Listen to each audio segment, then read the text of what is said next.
Picture a random Tuesday. Not a Monday when you're at least braced for impact. Not a Friday when you've got 2 days of breathing room ahead. A Tuesday. You're at the grocery store, cart half full, and your card declines. Not because you're irresponsible, not because you forgot to pay a bill, just because the timing was wrong, the month was long, and life did what life does. You quietly move items from the belt back into the cart. You smile at the cashier like everything is fine.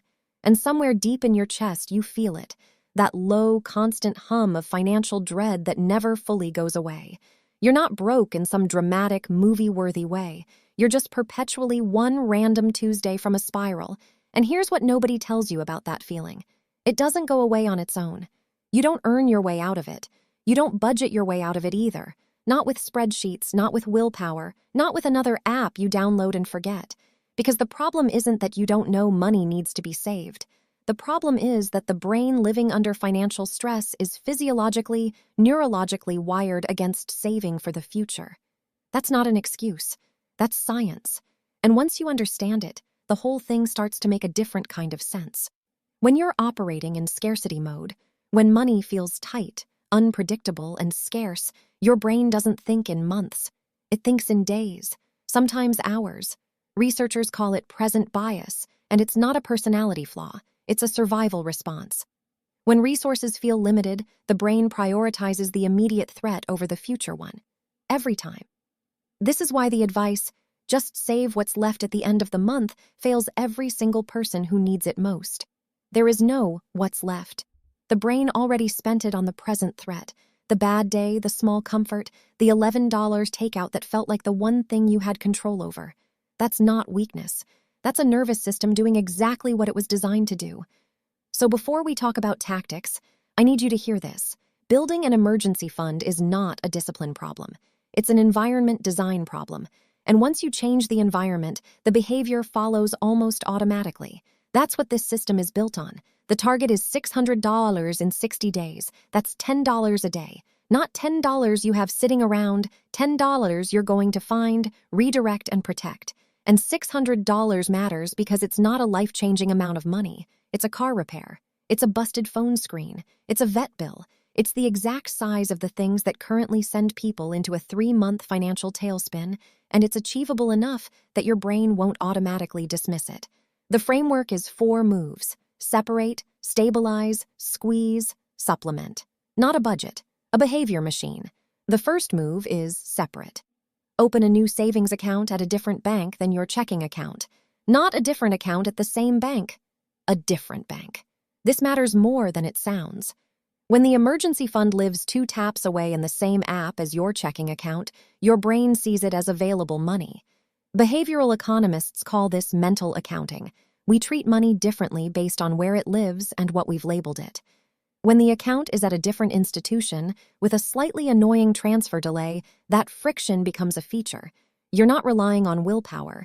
You're relying on the fact that slightly inconvenient things get avoided. And that's enough. Automation does the rest. Set up a transfer of $70 every week, the moment your paycheck hits, before your brain can assign that money to anything else. Pay yourself first is a cliche because it's true. The brain never misses money it never got to see. The second move is stabilize, meaning stop the bleeding before you try to build anything. Most people have somewhere between 3 and 6 financial leaks they don't fully see. Not big, dramatic purchases. Micro leaks. The subscriptions running quietly in the background, $9 here, $14 there. Do you actually know how many you have right now? Actually know? The convenience purchases, the one coffee on the way to work, the gas station snack because you skipped lunch again. The $23 you spent last Tuesday on something you cannot currently name. These aren't moral failures. They're friction-free decisions, purchases so easy and small that the brain doesn't register them as choices at all. Here's the exercise. Go back 30 days in your bank statement and label every purchase in one of 3 categories: need, want, or reaction. Need is rent and groceries. Want is anything you chose consciously. Reaction is anything you bought because you were bored, stressed, tired, or sad. Don't shame the reaction category. Just see it. For most people, the reaction column alone runs $80 to $150 a month. You're not looking for perfection. You're looking for $10 a day. It's already there. The third move is squeeze, and this is where the real math lives. Groceries first. The average person wastes somewhere between $30 and $50 a month in food they bought and didn't eat. The wilted spinach, the ambitious meal prep ingredients that became a punishment on Thursday night. The fix isn't meal prepping every Sunday. That fails because it requires sustained decision-making energy you don't always have.